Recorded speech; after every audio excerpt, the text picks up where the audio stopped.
to the BTS Creative Academy, live on stage. We're going to have some guests for you this evening.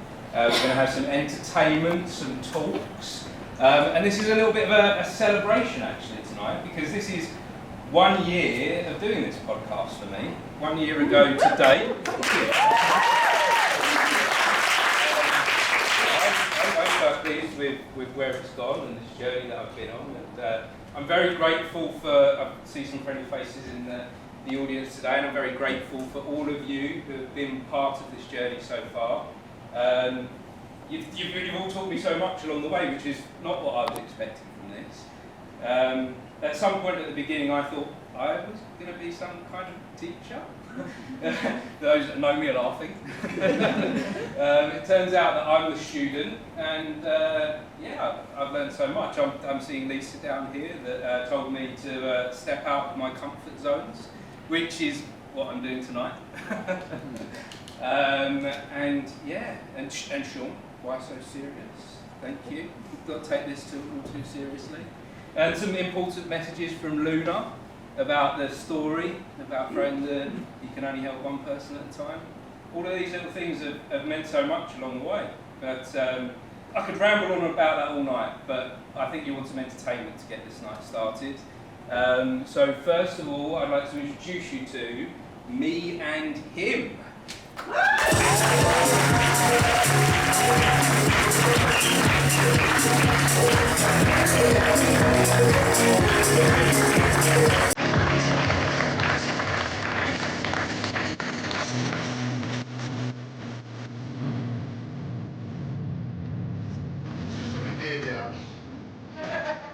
Why start now? I'll take you anyway. No, why don't I get a microphone and everything? We have one microphone. No. It's all yours, mate. Thanks, buddy. Did you tune it? No. Is that my guitar? Yeah.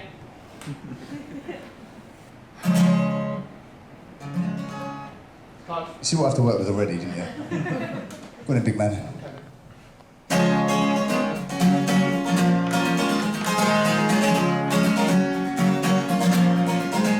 Don't you dare look back, just keep your eyes on me. She said to hold him back. I said, shut up and dance with me.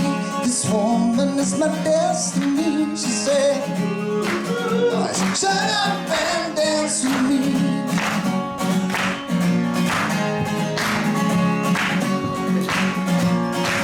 We were the victims of the night. Chemical, physical, dream tonight. Helpless to the best and defeated life. We were born to be together, born to be together. You took my arms, I don't know how it happened. You took the floor and she said, don't you dare look back, just keep your eyes on me. She said, you're holding back. I said, shut up and dance with me. This woman is my destiny. She said, shut up and dance with me.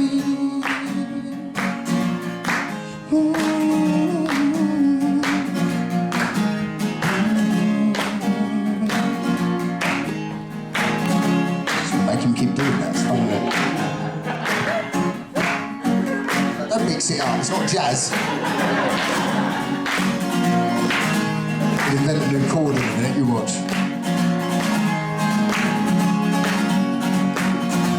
A backless dress and some beat-up sneaks. My discotheque, Juliet, teenage dream. I felt it in my chest, she looked at me. We were born to be together, born to be together. She took my arms, I don't know how it happened. We took the floor and she said, don't you dare look back, just keep your eyes on me. Said you're holding back. I said shut up and dance with me. This woman is my destiny. She said, shut up and dance with me. Nicely done. Woo. Shut up and dance with me.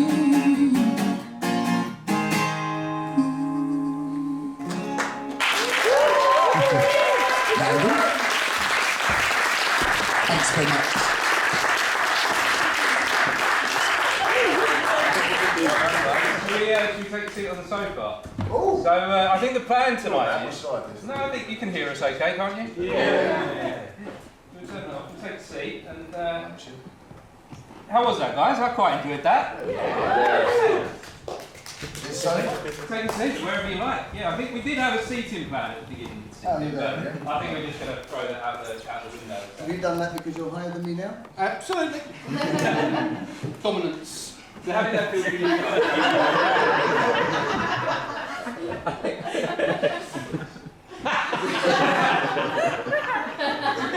I think there's some kind of dynamic that, for those that aren't aware of you two, me and him, Lee and Chris. Tell me a little bit about your dynamic then. How does this work? I don't like him. Yeah, I'm not too keen on him either.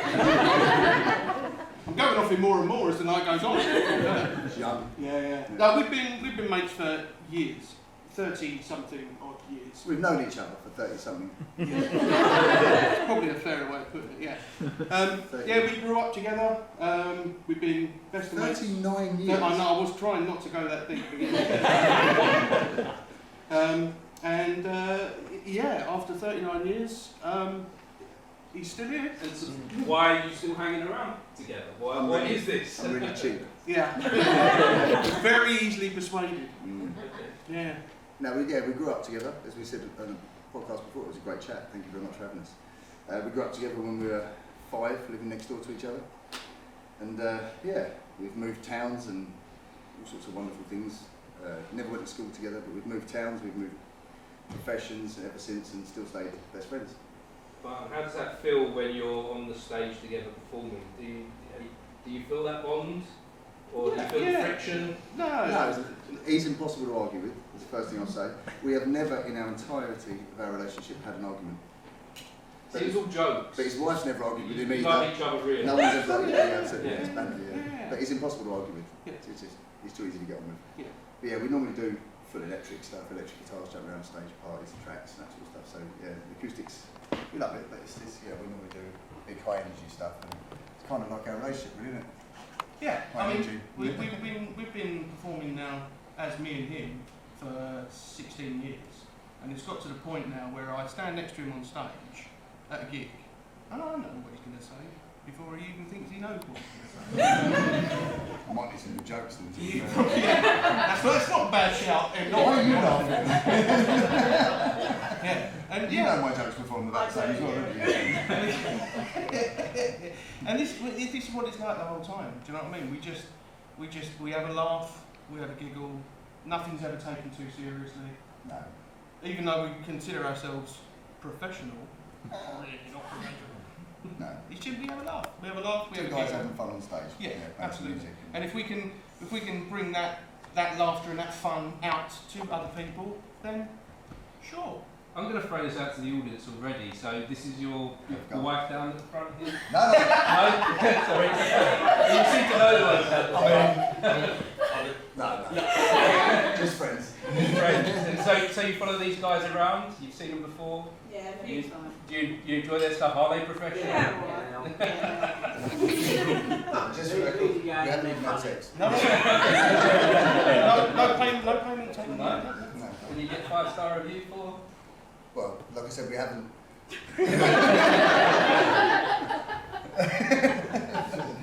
So guys, I think this is time to bring in our next guest. I think I'd like to introduce you all to Niall Phillips, acting coach from Lonesome Workshops. Welcome, Niall. Here we go, welcome, Niall. Niall's been on the podcast before. That's a very creepy chair. I'm Sorry, sorry. that might be my fault. It wasn't before he sat there. I'm not sure it's got a safe working load. You had on the podcast twice before. We've catched up a few times. I've been to your workshops, which I do highly recommend, Thanks. even without sex. No sex in workshops. But tell us about the workshop. Tell us about Lonesome.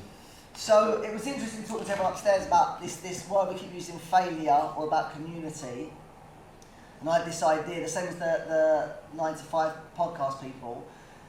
I said to my mum, I want to do this thing, I want to set up my own podcast like 4.5 years ago. And she looked at me in the front room and she said, I don't know why we're still talking about it. And she just walked out the room. So, because I had such like a safe network of like family to just go, if you have a dream or a hope, go and do it. Like, we can spend hours talking about it and drinking coffees and eating nuts and stuff. We can just start it and do it.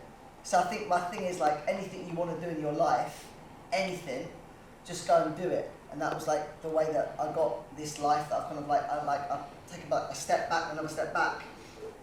Without sounding like a wanker, it's exactly the life that I wanted. And that feels really cool and really nice and really safe and really beautiful.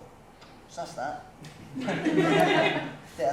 So what do you hope to give to other actors? Because you started off as an actor. Yeah. So I trained as an actor. You trained as an actor. So why change from being an actor that's doing it for yourself to then help craft other people's art? So the mental health or mental fitness, whatever you want to refer it to, I used to struggle really badly with it as an actor because I didn't understand it, and then now as a practitioner or someone who leads rooms 5-6 times a week, I think I know what it is, and it's to love and to support and to back artists and let them fail. It goes back to that word fail, and get it wrong and mess it up, and then just go, cool, you just that was wrong, whatever wrong means. Let's try it again and like find a different pathway to go down. The same as in life, like you'll make mistakes, you'll like date the wrong person, or you'll say the wrong thing on a podcast, whatever it is, and then you'll go, that was the wrong thing to do, maybe I'll go down that path. And it's about loving and backing and championing yourself in all the things that you do. So I think it's that, and that runs and like radiates through every room that I run as a practitioner. It's just that, and if you get it wrong, it might be because you're not breathing, or you're not listening, or you're not present in this moment now. It's all that magical stuff that I just think we've just got to embrace. I think it's that. It's really cool. It's good. It's a nice space to be, isn't it? In the moment. Yeah. And do you guys feel that with your music? Do you enjoy it, the moment? Yeah, absolutely.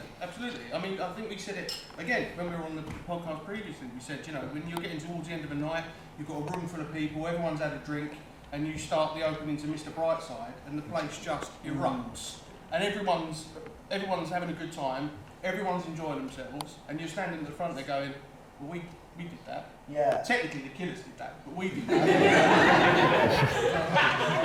We didn't kill it too much, it wasn't really. It's still recognisable, yeah. And it's those moments then when you've got everyone in the room is on the same level as you are, and we're all enjoying the same thing.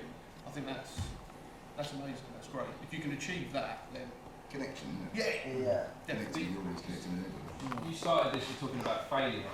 So how do you take it from that place of worrying about failure and living in that failure to living in that excitement and enjoying the moment? How do we transition from one to the other? I think it's removing expectations. I think it's such a nasty thing that this must be perfect or this must be the best thing ever. It's like it needs to be exactly what it will be. And if you're with the right people and you're having the same set of like ideas and love and support for each other, I think it will just grow into like the same as you said before about this. Like this isn't really planned. Not to mug the idea off. It's obviously going to be sick, but it's like it's not planned. But you've got all these like beautiful people and being in a room upstairs with all of us like all just chatting or whatever and feeling that energy. You trust that, and then people just listen, they respond, and they're in the moment. It's like it's beautiful, I suppose. It's like it's a joyous thing to be a part of. Yeah, I've definitely discovered that myself. Somewhere in the trust in the moment, trust in the process, trust in all the things that you worked on before, like when you practice your music at home together, and that you know what. Hopefully, you know what you're doing by the time that you're in the space. That it will start to come together. Or the other people that you brought on the journey with you. You trust within them, and you find that special place. Yeah, trusting yourself is a thing I think you're taught or you learn far too late on. I wish 15-year-old Niall I could just whisper in his ear like, stop being a dickhead, and just love the whole thing, love the journey that you're on. I think that's a really beautiful thing to embrace, but I think I learned it too late. And it's not fair. Also, I think you have to rearrange what the expectations of failure are. Failure is a learning opportunity. Failure shouldn't be something that we're scared of. At all. We don't fail, we don't know. Do you think we can get to all this without the journey, without the struggle, without the hardship?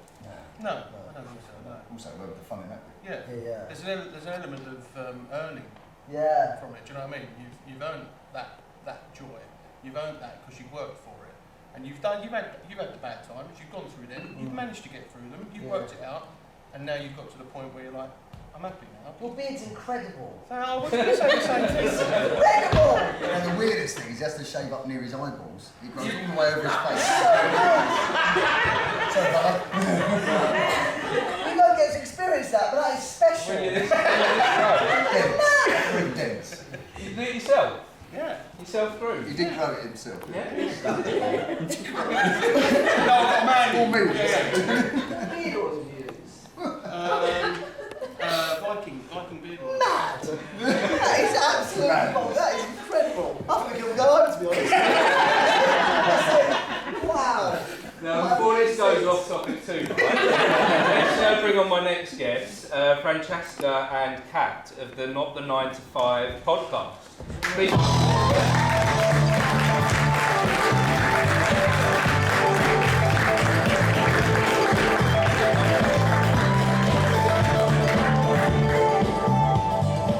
Welcome, guys. So, Francesca, Kat, we did a little collab. I don't know how to say words. I probably shouldn't be doing a podcast.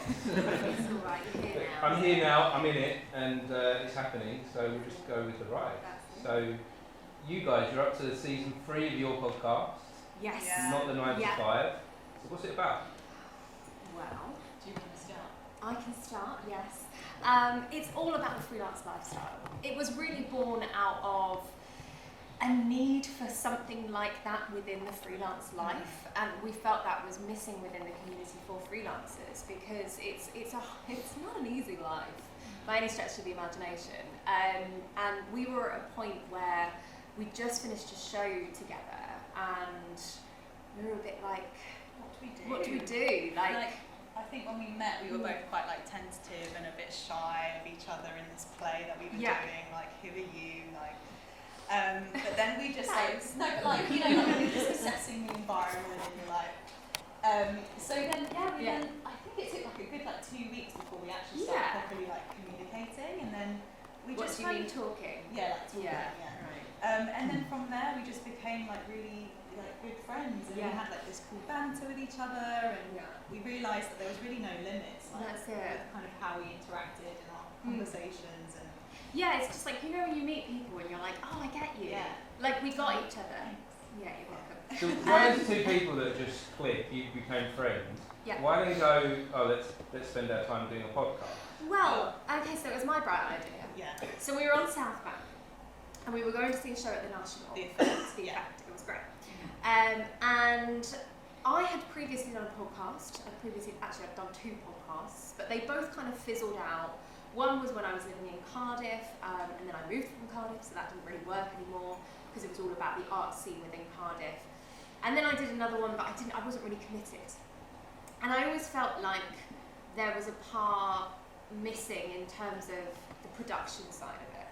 And where I'm a video editor, I'm an audio editor, I kind of have the content side down, but it was the production and like the scheduling of it all that I was never consistent with it. And so we were kind of chatting, and we were like, do you want to do something? And then I was like, well, why don't we do a podcast? Yeah. And then that's how it happened. And you were like, what do you mean, a podcast? Like, you couldn't believe the idea that I just come up with. Like, my background is very much like acting and voice work, but also in production and working location management and film and TV. So that side of stuff comes quite naturally to me in terms of scheduling and organising and communicating with people and like finding out niches and topic areas to discuss. And so I feel like that was a good like pairing that we had, like when we spoke about it. And also you do so many different freelance stuff, so do I. And I never meet people who do. Like, most people do like the one thing, and you do they freelance in one particular skill. Yeah. So I was like, that's so cool. Like, so the friendship and the business idea, the creative idea all came together. Now, I'm calling a podcast creative because I do it myself, and I feel like it's a creative outlet. Yeah. But why is this a creative thing for you guys? Well, I guess like we wanted to be able to have freelancers be seen and heard essentially in the space of the freelance world, and we felt like there wasn't really an avenue for that. People weren't really exploring that, and also as creatives speaking out and talking about it and saying like these are the ups and downs of all of these different career paths that we go through. Like, I think that was really important to highlight. Definitely, and like it's not just for creatives either. And we wanted to make something that any freelancer could kind of come to and go, oh, I've been in that situation, or oh, I've learned something there, or it's adding that value, isn't it, really, to the space. So our first series was just me and you. Yeah. Which was nerve-wracking. Well, What was nerve-wracking about it? The two of you I was being fine. friends. I What was was so it? nervous. I was so nervous. I was like, oh my god, like I started overthinking it. I was getting like imposter syndrome about it. Like I'd never done a podcast before. Like you had. And I Yeah, had it, yeah. And I was like, what do you say? Like, and Kat's like, you just talk. And I was like, what, there's no like strategy to it. Yeah, There's that's no, like, it. way That's of it. being. We had to like plan everything. Yeah. Like, that's like so not my vibe. Yeah. But you've made me more planned. More organised. Yeah, more organised. Good. So thank you for that. That's okay. It sounds like you found some synergy within the different skill sets that Yeah. you both Yeah, have. definitely. Has it brought you closer as friends as well? Yeah, I'd say. I'd say so. Yeah. We talk all the time. Yeah, but it's only about the podcast. Only about the podcast at the Right, moment. We actually don't have a friendship. No.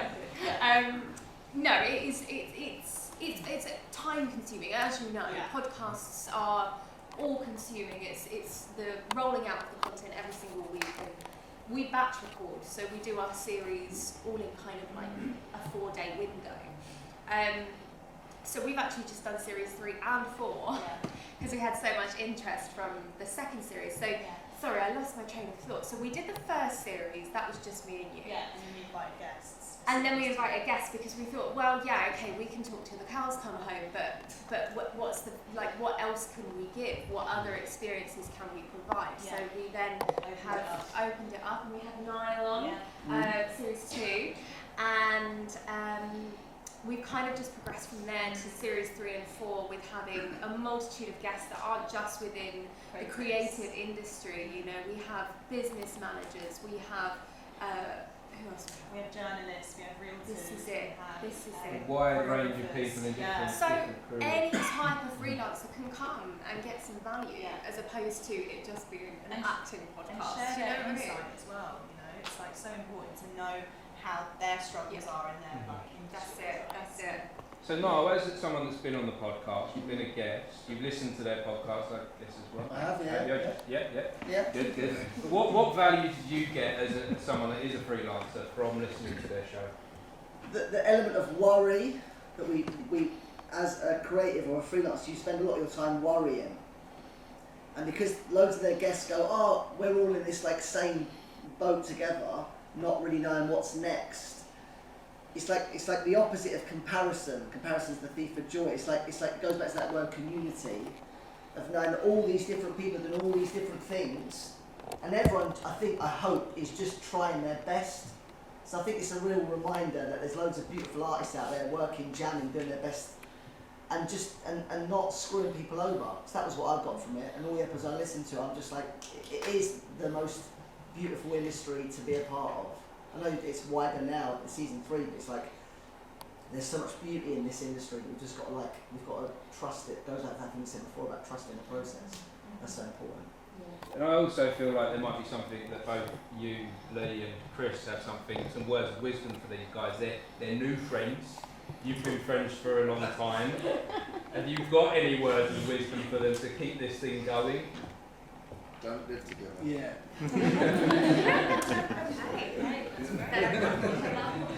In all seriousness, whatever you're doing as friends, don't let it turn into work. Yeah.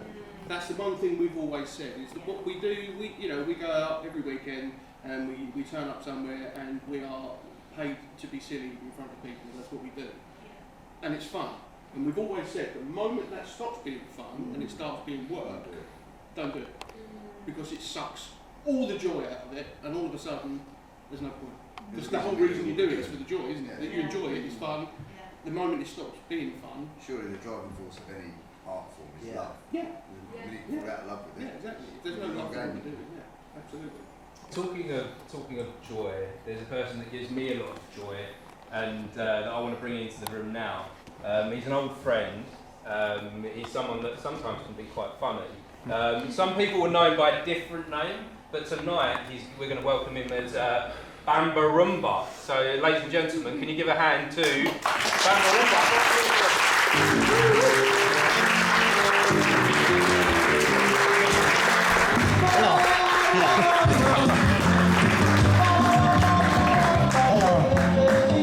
Hola, buenas noches.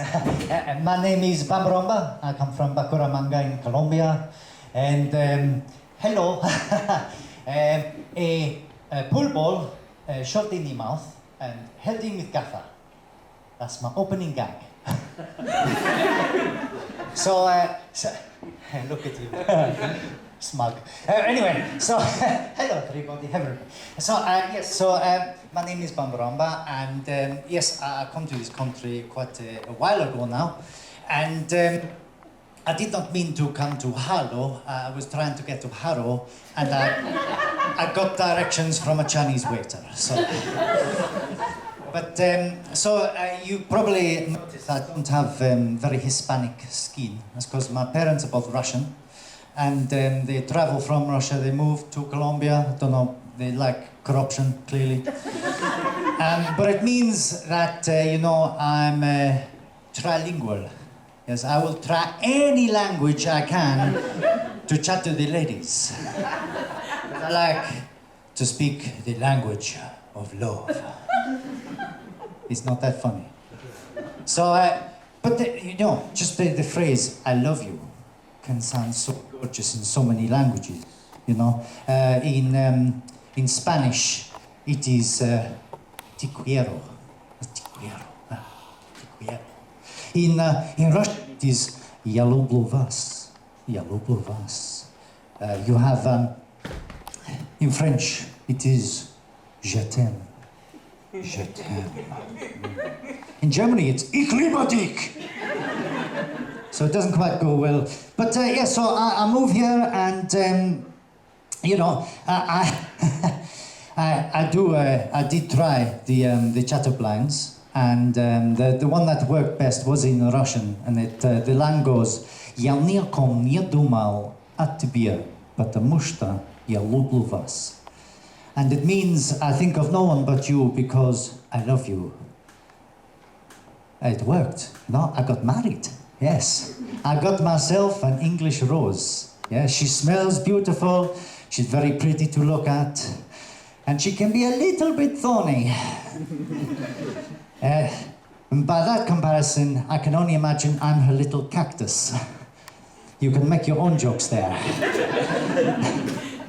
But when I first come to this country, I like to be a tourist. I travel around a bit, and so I go to Wales. And when I get there, the language is like, and I'm like, it makes no sense. So I move on. I go to Liverpool, and the accent there is like, hey, great. It makes no sense. So then I go to the Newcastle, and who can understand the Geordie? Eh? Now, do we have anybody here who can speak a Geordie language? No, I do know that Lee Pace can speak in the Geordie language, because I'm not good at the accent. So, Mr. Lee Pace, come up. What I'm going to do, yes, big round of applause. I'm going to give you the punchline to a joke, okay? Are you ready? Okay. Did you hear that? One more.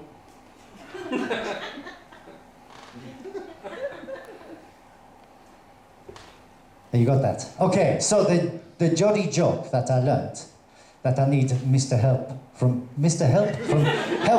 Pace. It goes, a woman, she goes to her doctor, who's a Geordie, and she says, "Doctor, I have an embarrassing problem. My private parts, they smell of coconut." And the doctor said, Wait, it's Balti?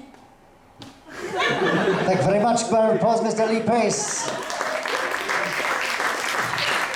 But I was the other day, a lady, she asked me for a pin. And so I think I'm going to be very helpful. I've got loads of things in the boot of my car. So I've got like a sewing kit and things like that, and I have a look. And I don't have a pin, but I got a needle. So I'll go back to her and I say, sorry, I got a needle, is that any good? And she said, how am I going to write with a needle? It turns out she was a Kiwi. She was asking for a pin. So I thought maybe she needs some paper, so I asked her if she'd like a sheet. Did not go down well. But so one thing I discover in this land is you're very apologetic, you know? Even like abroad, you have mountains, yes, you have the Matterhorn, Kilimanjaro. In Scotland, you have Ben Nevis. And considering the fact that, because I went to Scotland once, I had a friend who just became a father. And I got very confused because every time they kept talking about the Ben. And I wondered what the hell they were talking about. They said, have you met the Ben? Would you like to hold the Ben? I'm like, who's this man? They said, no, but they call the baby the Ben. The Bairn. I got the tongue around that. So, by all accounts, the mountain is called Baby Nevis, which makes, you know. And then, also, your animals in this country. You know, the most dangerous animal you have is called the adder. It's a little snake called an adder. Maybe if you called it the subtractor or something like that, you know, make it sound like, don't go near it, it will take away your life. Yeah. And now, in Colombia, we have the harpy eagle. When I go home, so this eagle, right, it is the most dangerous bird in the whole world. Its claws are so strong they can crush a human skull. Yeah, you have to wear a crash helmet just to be close to it. Yeah. I said to my mother, why can't you get a parakeet like everybody else? So I went to the doctors the other day for a health checkup because I'm a man of a certain age. Nice. And the doctor, he said to me, Mr. Bambarumba, you have to stop masturbating. I said, oh, okay, why is that? He said, because I'm still trying to examine you. Anyway, so I'm probably rounding up, I'm taking up, so he gave me a microphone and he didn't know what I was going to say. He just completely trusted me. 3 minutes. Now I'll blow that out the window. Anyway, so I went to a stand-up class when I came here, English stand-up class. It turns out it was just a classroom with no chairs. But one thing they said is you should always finish with a good line. And coming from Colombia, I got the best line. I don't even have to make the joke now. You made it yourselves. Buenas noches. Thank you. Good night.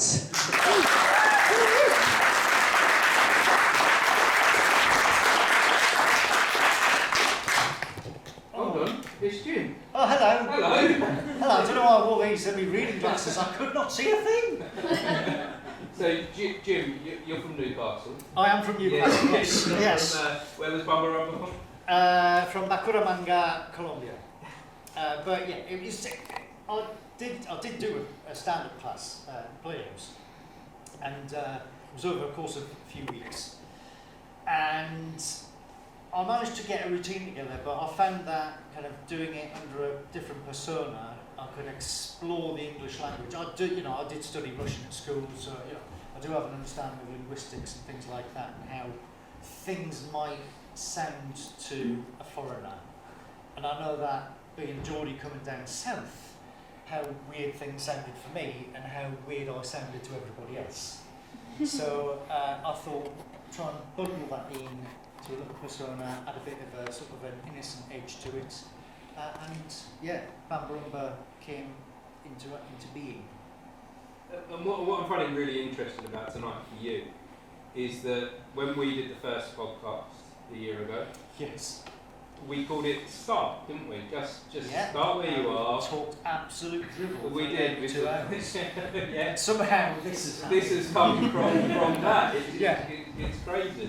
But yeah, that was about just starting where you are and figuring it out as you go along.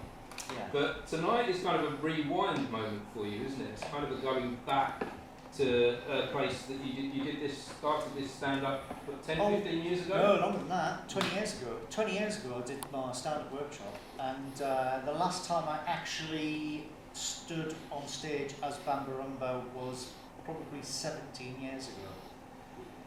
And then you come along and go, do you want to do some stand-up? And I go, yeah, all right. And then literally shit my pants for the rest of the time until just now. So why do you do it if you shit your pants? Oh, it's the adrenaline rush, isn't it? Because I phoned you earlier today and you sounded a little bit stressed, to be honest. Well, to be honest, you almost talked me out of it.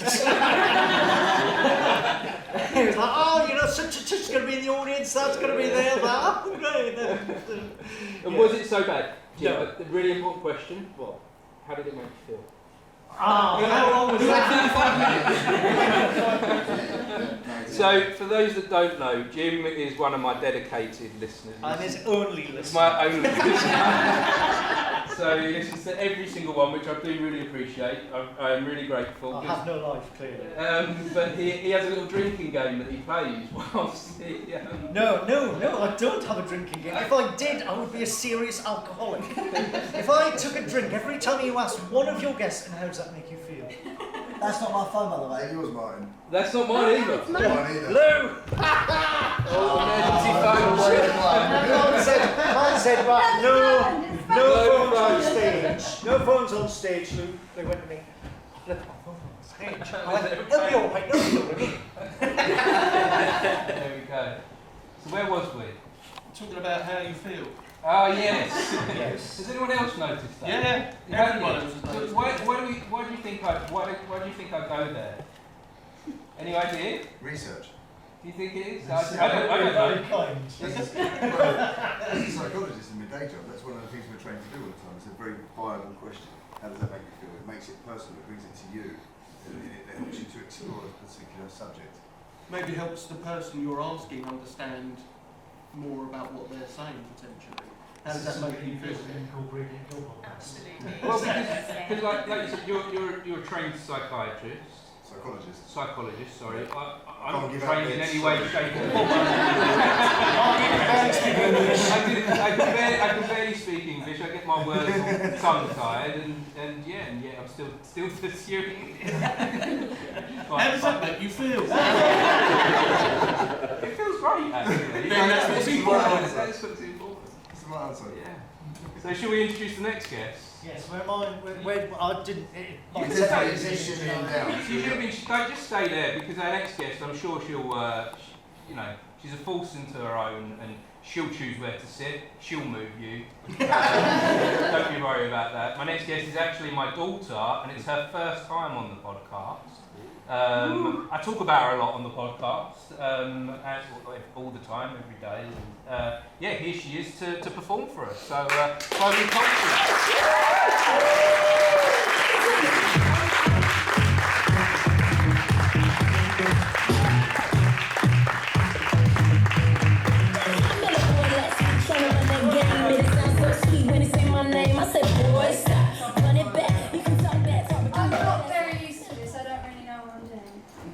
Neither do we.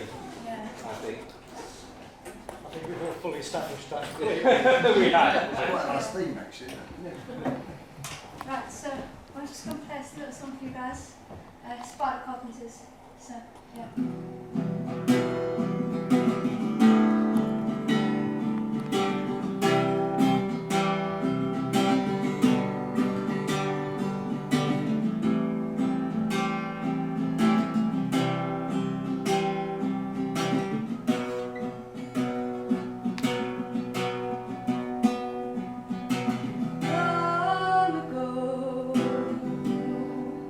And also far away.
No, I remember when I was playing that in your room and you heard it, and I kid you not, he sat on the bed like this and he went, Chloe, that's so beautiful.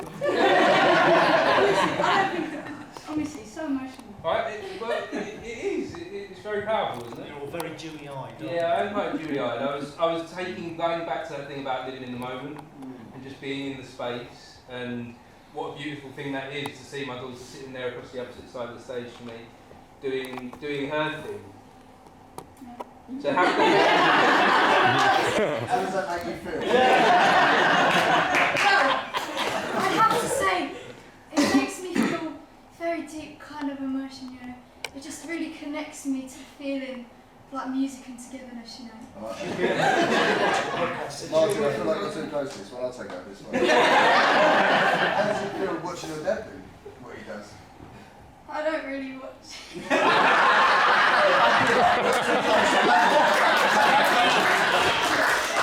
I'm not into lie, guys.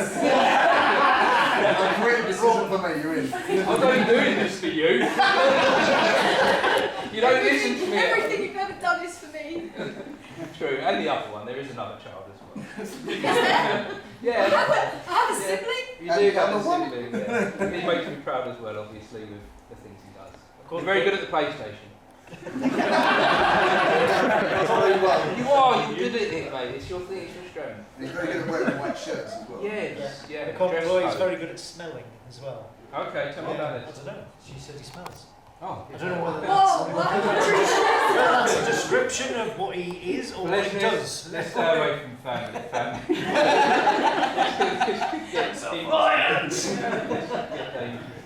So I'm going to go back to Lee and Chris with your musical career over the years. Have you got any advice for Chloe? She's like at the beginning now. This is like she's starting. She doesn't need any advice.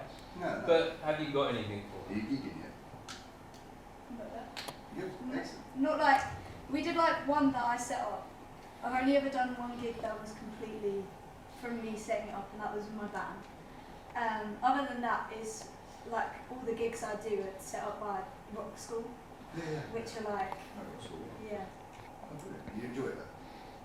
Keep doing it. So the advice I've got, just keep going. Keep doing exactly what you want to do.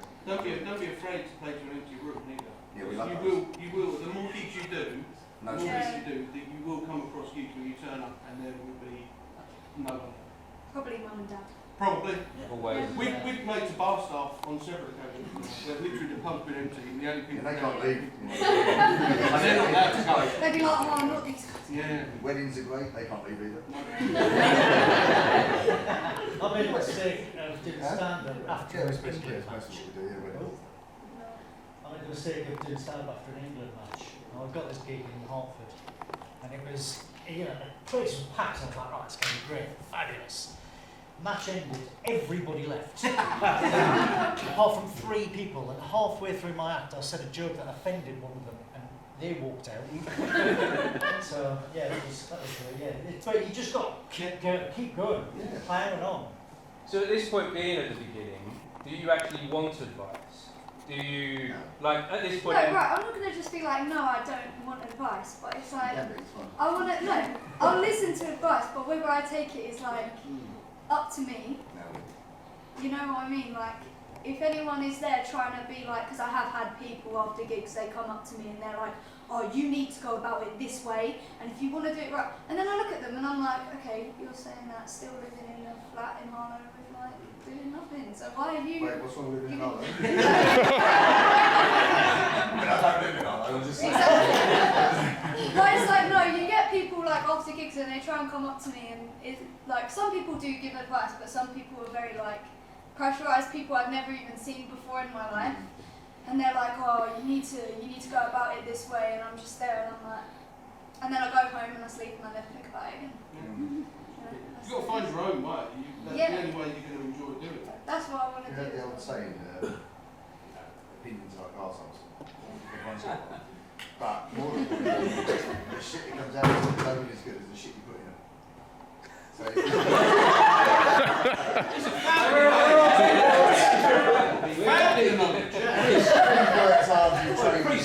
You should get your psychology degree. I like this bullshit. This is all pretty. Frosty is the answer. If you train, you learn, you study, shit goes in, good shit can come out. Otherwise, opinions, assholes. So 90s goes so smoothly with the connections. Whilst we're talking about poetry, because that is very poetic, we've actually got poets here. I can't be part of this. I'm trying to find links to these guys. Wasting all these years on music, I should have been a poet. I'm in a different room. So my next guest is a poet, Louise Erskine.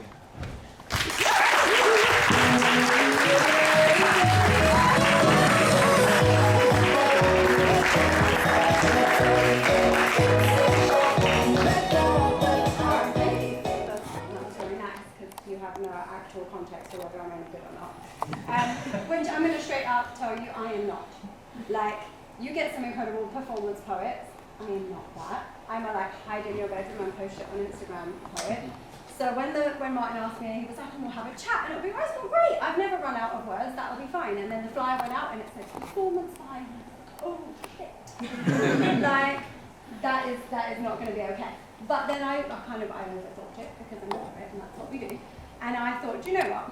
I am 38 years old. I bomb on stage in Harlem. My world's not going to end. It is the joy of getting old. And nobody else's is either. And it will live on YouTube forever, so that's an issue. But I'm going to give it a go. I think especially because of why we're here and what everybody else has talked about the importance of failure, about like keeping going, I think it's motion, isn't it? Like sometimes moving forwards sucks. But if you don't do it, you stay stuck, and that's worse. And it's about getting out of your comfort zone and all the things that like everybody's talking about. So this is what we're going to do: is you are going to help me.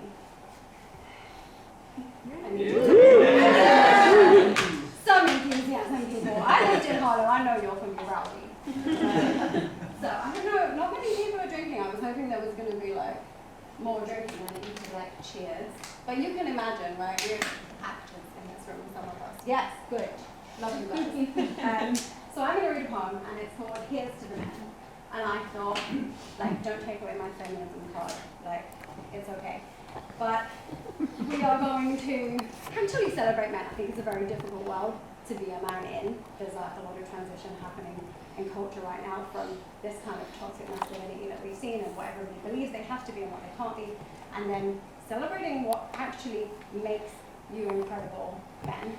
And that's what I want to do tonight. So, if you feel like you want to, then when I say something like, here's to the men that cry, if you think that's actually an incredible and powerful thing, that men should be able to have the freedom to cry, because ultimately that will reduce their risk of suicide, which is the leading cause of death in men under 59 or 49. And like celebrate that, right? And also when we get to the one about grace, my friend T suggested that, so if you could all cheer extra loud so that he feels like he's your favourite and has a little moment where he feels special, that would be really good. So it's literally like 3 or 4 pages long. We're going to get through it together, and then I'm going to hide in the bathroom. Okay, so here's to the men. Here's to the men that cry. The ones that admit they're failing because they know they're also growing, and that limits are only in their minds. Here's to the men that take their time. Here's to the men with empathy they don't ration, to the ones striving to be kind, the men that place themselves in someone else's shoes knowing they can never understand the weight that's being carried.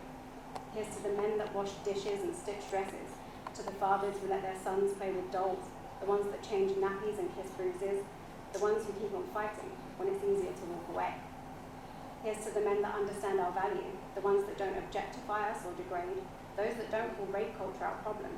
Here's to the men that can hear no, wish us well and walk away. Here's to the men that don't think loyalty is embarrassing, to the ones that still love us when their friends are watching. Here's to the men that know needing someone doesn't make them weak. Here's to the men that don't think the word girl is an insult, that don't use negging to get laid, the ones that found the courage to be who they are. Here's to the men who know what leaves them feeling empty and don't just chase it anyway. Here's to the men that have integrity, even when we're not around. The ones that allow themselves to fall in love with our minds, not just notches on our bedposts and pretend that it's enough. Here's to the men that buy themselves flowers, name their houseplants and sing to help them grow. Here's to the men dancing in kitchens by themselves, thinking they'll always be alone. Here's to the men that call for help when they hurt and aren't afraid to be seen. The ones that are courageous enough to understand bravery is only an option when you know what it is to feel scared. Here's to the men that are powerful women and aren't intimidated by success. The ones that want to build this thing together, because that's how we make it strong enough to stand. Here's to the men that recognize their battles are fought and won, not in the final showdown against an enemy unknown, but in the 1,000 small decisions that led them to the fight. Here's to the men with not only grace but grit, who understand the process and allow for the middle to be messy, the ones that meet us where we are but don't leave us where they found us. Here's to the men that don't let history define them no matter what is said, the ones reaching forward, knowing that though their story shapes them, they alone get to write the end. Here's to the men that were told they weren't enough but found a way to rise above, the ones who see beauty in their defects, find their weaknesses and work on them, and instead of hiding who they are, step up.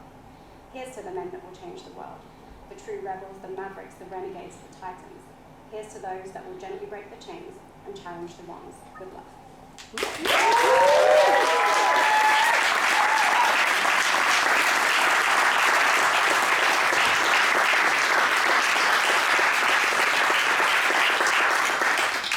Thank you, Louise. That was beautiful. Now, I know that feeling before and afterwards, where you're like, before and afterwards. What does it feel like? I know it. Drink. How would it make sense? Drink. There needs to be something other than cooking there. Like, I don't know. Like, I feel like at the minute you can't really process it because it's just on to the next thing. I'm a bit shaky. Like, I don't know. I'm very comfortable like on camera and filming, but a stage is like a very different animal, isn't it? Also, PTSD, and I'm very uncomfortable with all the people behind me. Like, this is seriously but I've survived. I'm here. You're here? Yeah, you're here. I fumbled a couple of words, but I didn't like sneeze or fall over. The funny thing with that is die. You get that, you hear that in the moment, you feel that. But me sitting here, I didn't notice. That is the hope. and we don't. Now everyone that watches it on YouTube is going to go back and go, I shouldn't have pointed. But is that the point of doing this? It is to get out of your comfort zone and see, well, this is where I've taken it so far. Do I want to do it this way, or do I want to do it that way? And quite a lot of discovering where you want to take it is discovering where you don't want to take it. Like so, and there's only one way to find that out, and that's we learn by doing. So here I am, like growing. You're growing, yes. In proper podcast style. And do you guys feel like you've experienced that as well, stepping outside of the comfort zone with the podcast, reaching into different areas? Yeah, I would say definitely in terms of like talking to different people from different like career paths and career views, because we're in the creative industries, we might not understand everyone's job roles, right? So having to adapt and kind of engage with people in that way, we've stepped out of the comfort zone, but also being completely transparent in what we talk about. We don't filter anything, like we are just who we are. That's the whole purpose of it. There's no like pro tip on how to be a freelancer or how to build your career or how to be successful in like 5 easy steps. There isn't, and so many people try and sell that to you. Yeah, we just want to be transparent. Yeah. There's so many people out there that's like, you can make 10 grand a day or whatever, or 10 grand a month, and you're like, that's not realistic. Yeah. And does that transform into your poetry, or is there something within that you're being vulnerable and that you're being open to working out this process as it goes along? Yeah, so for me, I mean, like, I write to process I have a lot of trauma, like compound childhood trauma and adult trauma, and it was a safe way for me to explore that without, I felt like it is vulnerable, but you kind of almost get to tell a story with it, which makes it feel safer, whereas, you know, like a lot of people, you see all over Instagram and the internet, journaling is this amazing thing or whatever, but like I was in an abusive relationship, so if I had sat down with a book that had, this is what happened today, and this is how, like, I would have been in danger, like that isn't okay, but if I write something metaphorical about, you know, like a bird or the ocean, like I get to process it and I get to feel what I'm feeling in a space that is safe for me, and I think that's really important, and it translates into like a lot of different walks of life, but it's very vulnerable, but like Brené Brown says, we like shame loses its purpose when we share our stories, and I think that's more powerful than the fear of being vulnerable, is the idea that afterwards you get to be free. And that's something that I learned from sitting down with you and from our conversation, is that space of being vulnerable. For a long time, I wanted to protect that darkness, protect those troubles that I had, for I'm not even sure why, because now that I've released them and I'm being more open and more honest, good things have come from that. Right, you find a different kind of connection when you are vulnerable with another person, and it can be scary, like people can hurt you, but I think most people are good people, like, and they're doing their best, and they genuinely value that you were brave. You know, like we hear a lot about trolls on the internet and people that are mean, but those are just a few very loud voices. Most people's voices are good ones, like, and that's worth knowing. And you don't discover that until you learn to use yours. No, where does vulnerability fit within performing? I think it's the foundation of it.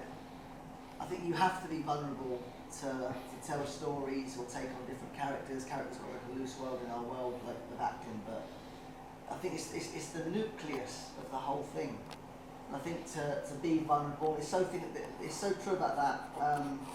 Comment about men between, I think it's the age of 25 to 49 are the most common in suicide, and it also if they're creative as well. So it's like, how scary is that?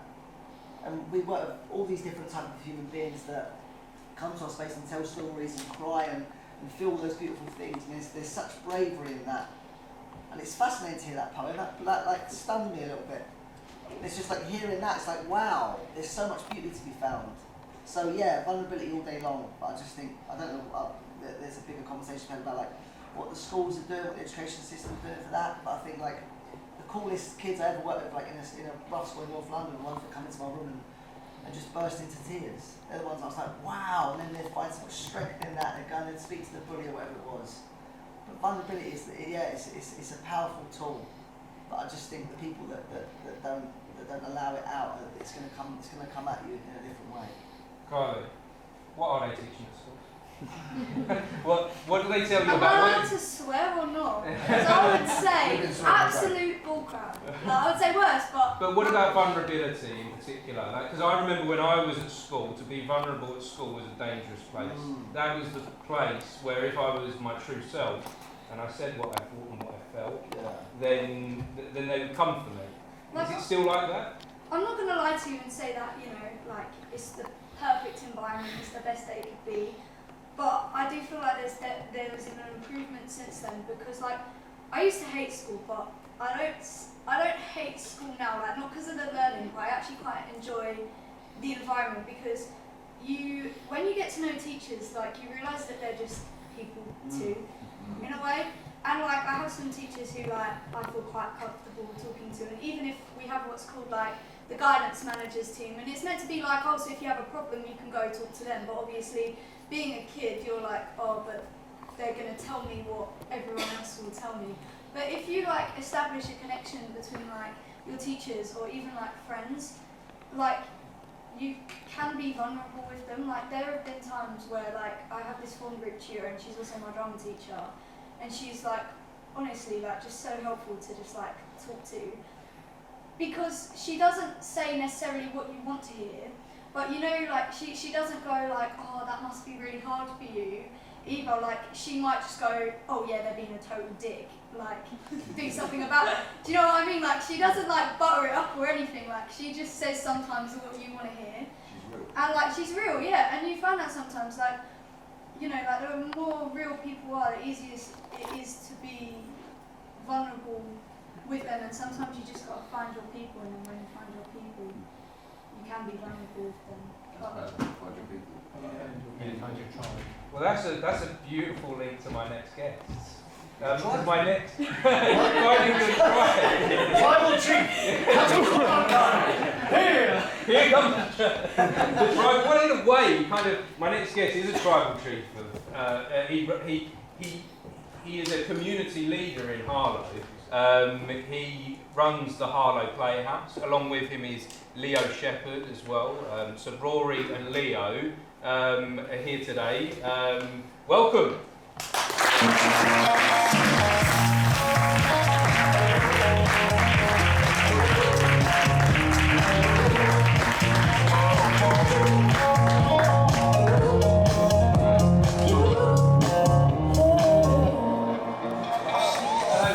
Tribal leaders. Tribal leaders. I feel like you've overdone us there. Yeah, no, thank you for having us. It's great. Thank you for being here. You run the other theatre in the town. Yes. The Playhouse, the big Yes. one, the main community. Not the main. Not the main. Like, The how other would you? The other theatre. The other The theatre. other theatre. For me, communities having access to more than one theatre in a town, how lucky are we? That is the most important thing. For me, how can communities access theatre and culture? If we can access that in all different places across the town, we are lucky. So let's hope that actually we can reopen new spaces, we can reopen new squares, we can reopen new cultural venues. Actually, more than one is better. And Leo, you seem to take full advantage of the space at the Playhouse. You're growing something very special there. First of all, you tell me, Rory, what is it about Leo that's taking advantage of within this space? There's no advantage being taken by anyone. Like, realistically, we're here to make sure that we champion people that want to access the arts, and Leo's approached us in a way where he and his company want to create brand new work in different ways and working with young people, and that's really important to us. I mean, Leo's come through from Livewire, which I know Livewire performed heavily in this space, and I think actually Livewire are here at the end of the week. And Livewire performed heavily at the Playhouse. So actually, someone like Leo coming through and now working for me as a programme assistant, so choosing the shows that happen at the Playhouse, working with Nathan, who's people might know who's been involved in the theatre for years. Like, there's lots of different people that come back to really choose the art that works for the town. So what are you doing in this town, Leo? Because I feel like something's changed recently with the younger generation. There's a new vibe in the air in the town. Yeah, for sure. I think when I came back from drama school, and like most people who want to move to like London or somewhere else, I wanted to come back home because like I'm one of the people that is so proud to be from Harlow. Like, I take pride in saying it. Like anywhere, of course, there's issues. That's just the way the world is. But I think like someone who like really like implanted in me the importance of being proud of where you're from and making art for the people of your town is Sam Ashford from Livewire. I think like the people that you grow up with and the memories you make in your town are the memories that shape you into the person you are. So I think the young people of Harlow especially don't have enough opportunities creatively to perform in places, and I feel like slowly that new generation of change makers within the town is waking up and are coming forward to create these opportunities. Almost like a new wave of artists in the town, you know, like there's so many young up and coming companies that are happening all over the town, not just the Playhouse but here as well. And yeah, I think it's just a really exciting time to, you know, be an artist, be a musician, be whoever you are in this town, because I feel like it's moving forward in the right direction. That word change makers, Rory. Yeah. There's a lot of them about at the moment, which is nice to see. How are you doing that? How are you driving those change makers? Well, I mean, I think so I became into this role at the Playhouse 7 years ago, having previously been a technician. So I walked into a role going, what am I actually doing here? But actually for me it was about what was my experience? How did I become a technician? How did I get involved in the arts? Like, I remember being here working at a show that I think Simon did, and I was like trying to rig lights on some bar back there, which sounded horrific at the time. But that's where you learn. You learn your craft in your local venues, which is why that's really important. I think change makers come from a purpose of being in that place where you've had that opportunity from a young age to try and develop and really understand your town and understand the area that you work in. So, for example, we actually, based on the previous poem, we did a show on the top of the Harbour Centre car park roof, and that was because in that previous few years, 6 men had jumped off of the Harbour Centre car park roof, and that's why it was important that we put a cloud hub in place, and we changed that, and we got people like Leo involved to run the cloud hub. It's important that you bring in young people to really try and make that change from a young age. And actually, what we're talking about here is we're not talking about, I think we say a lot, theatre, art. It's a community. We are a community. As Harlow, we are a community. And we really need to think about that word when we address art and when we create our new art.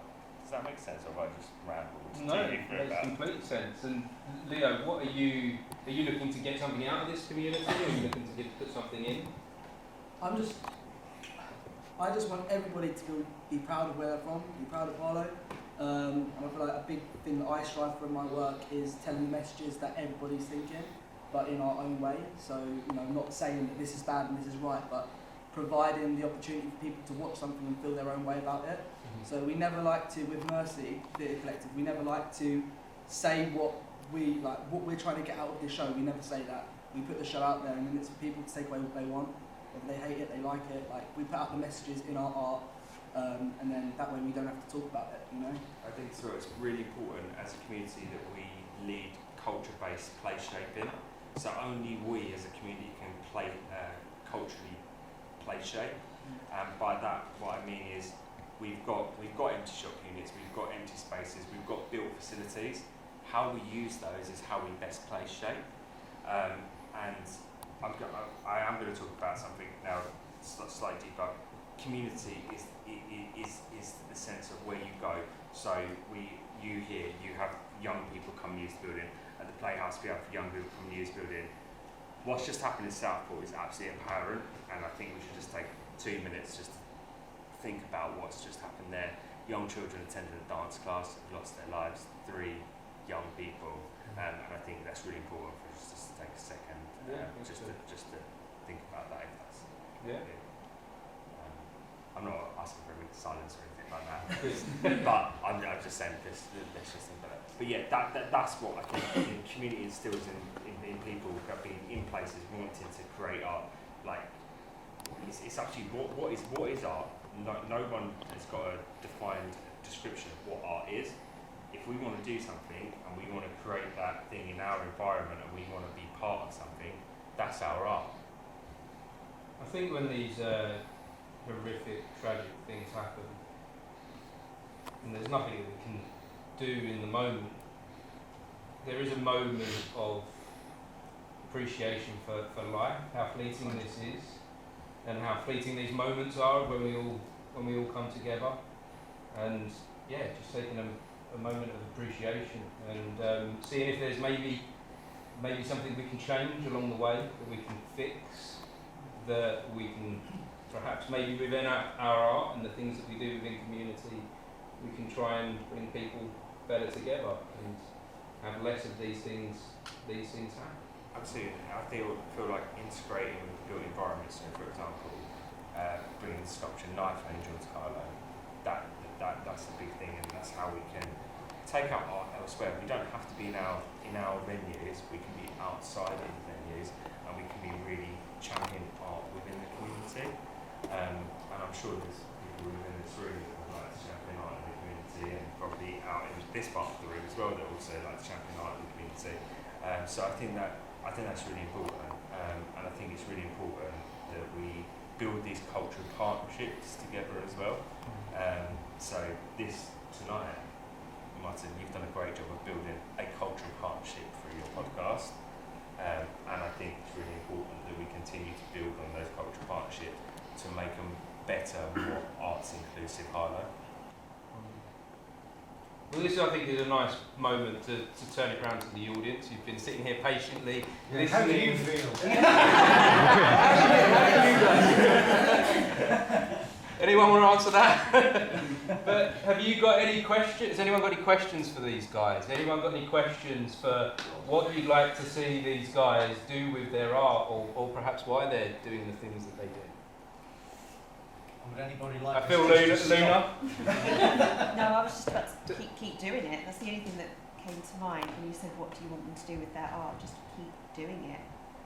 I don't think the world is a worse place for having more art in it. I mean, that's why we're all here tonight. Like, I've met some of you. I don't know most of you, I think. And hearing other people talk about, I think it's what you said earlier, which is, why do you do it? Like, I'm fascinated by it because I don't quite know why I do it either. There are days when I get up and I just think, What do you do? I'm an actor. Awesome. barely.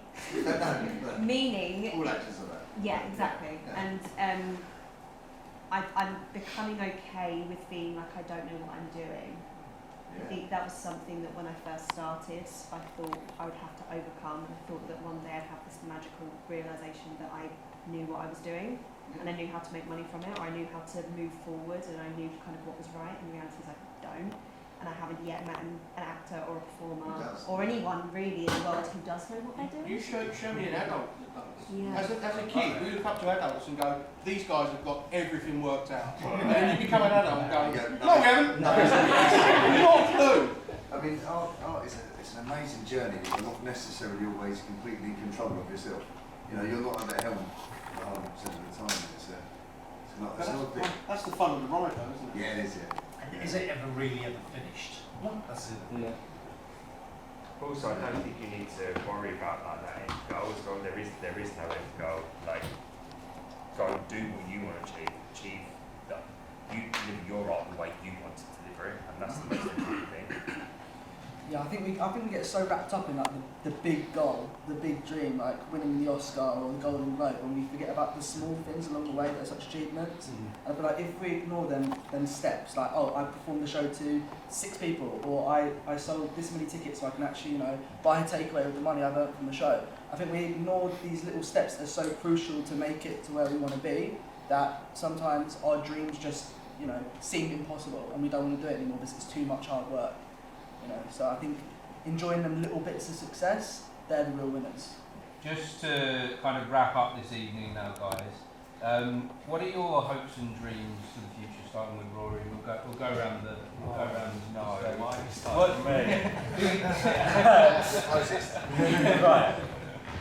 So my hopes and dreams are that as a town we can fulfil every single person having access to a cultural facility in the town, whether that's visual arts, whether that's the museum, whether that's performance arts.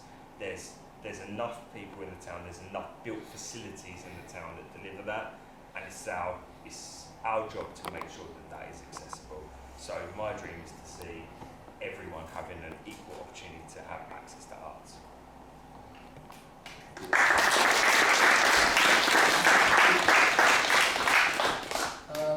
My dream, I've actually got 2, that's okay. The first one is for a nightclub in Harlow. Preferably by the time I'm old enough to go to The second one is that this invisible wall between the normal people of this town and the ones that can actually make a difference dissolves, and we can actually have conversations with these people that can make the change, so the change can start happening from the ground up. Yeah.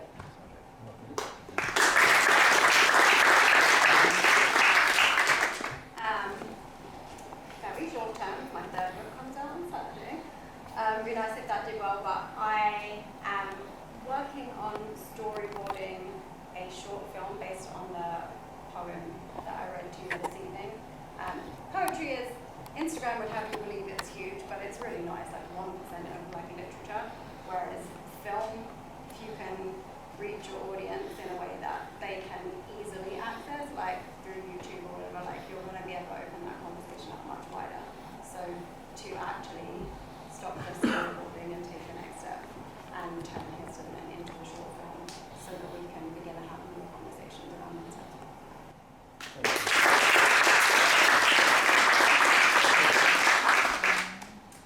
Broad question. I would say, like, I always have thought about trying to inspire or make an impact in the arts in some way with what I do for people. So if I feel that through the work that I do, I'm doing that for one person, then that's my job done. And I think that's my sort of ultimate goal, is to try and make people feel comfortable and seen and understood in this world of art that we live in. And don't be afraid to kind of be silly and showcase yourself in something. That's it.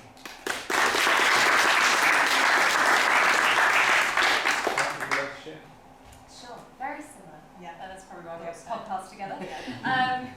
I want to make other people feel seen and heard through the art I create, the stories I write, and the stories I tell on screen, in the theatre. Just making other people feel like they belong, I think is what I want to do. I don't think it's what I want to do, I know it's what I want to do.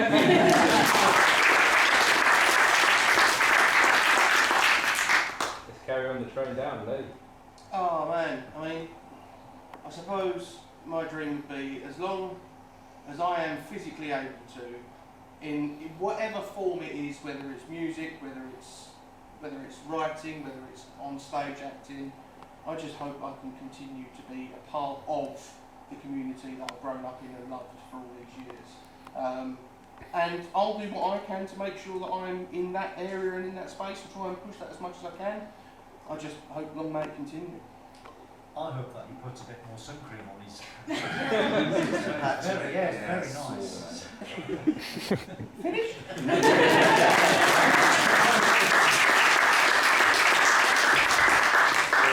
Did we go next? No, I'm choosing you. Oh, we'll go down front of me. Yeah. I've achieved a lot, my dude. I think I'd like to be braver. From a selfish point, I'd like to be braver moving forward.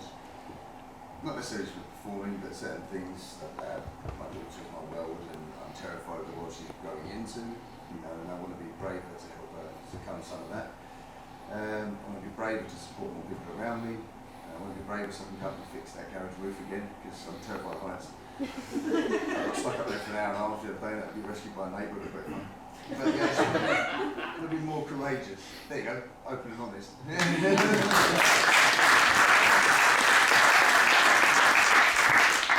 Okay.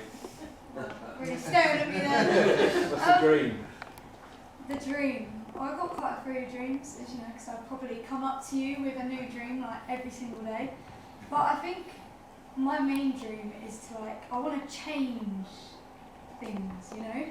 And I want to do it through my music, you know, I think about it every single day, about how I can just change things for the better. And I want to do it through my music, because I know some people and they I don't think they realise that, you know, creativity, you can do whatever and be creative as well. Some people do choose it as a career, but you can literally be anywhere and be creative. So sometimes I look at the world and I think is there a way I could change it being creative? Because sometimes I do look at the place where I've grown up and I think you know, it could be better, and I just I want to change it.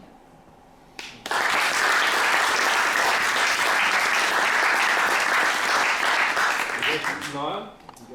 I just think it's just to have a beer like that. And so I keep working back, just keep telling stories and keep being happy, but probably that. Predominantly the beer. Keep being happy.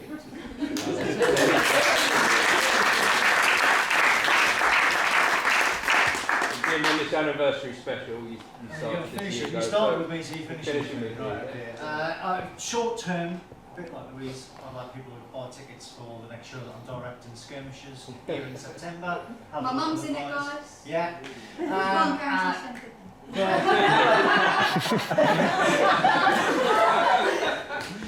But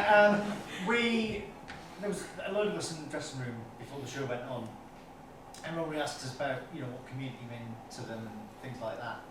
And for me, you know, being somebody who came from Newcastle, knowing nobody, that got embraced into this theatre family at the Playhouse. I mean, the Victoria Hall was still very much in its infancy. It's not as it is now. But, you know, I was somebody, quote, with an accent thicker than a wheel omelette, who got welcomed into this sort of theatrical family, and I'm really excited to find out where this family's future is going to lead. Wonderful. What a lovely note.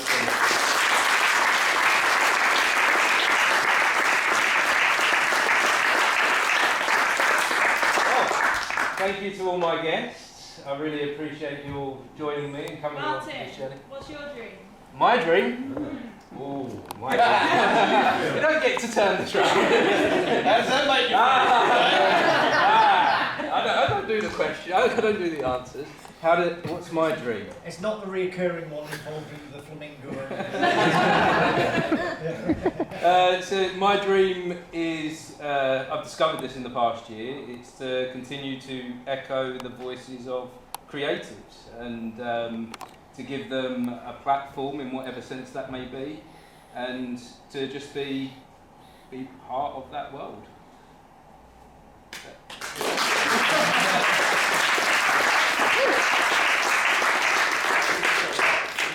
Martin, thank you for giving us all of the voice as well. Thank you for giving us an opportunity and the platform to be able to speak about what we do and speak passionately about how we can continue to support Harlow in its cultural journey. So you're super important in that journey, so thank you for doing that. I appreciate it.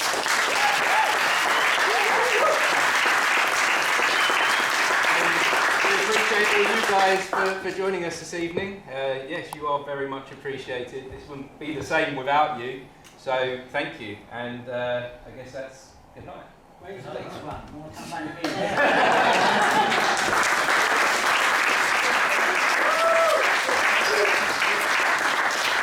Should we have a bit of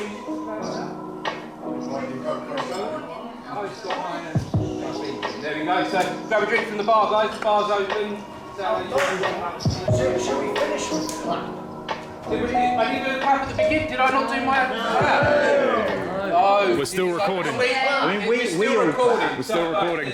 There's a tradition that I start these with that I forgot tonight. So what we do, it's very, very simple. We start with a 3, 2, 1 and clap. But tonight we're going to end with a 3, 2, 1 clap. Yeah, that's okay, isn't it? You You can always edit the end to the beginning. We could. No, this is the beginning of a new chapter. So here we go. Ready? Hold on. 3, 2, 1. Thank you.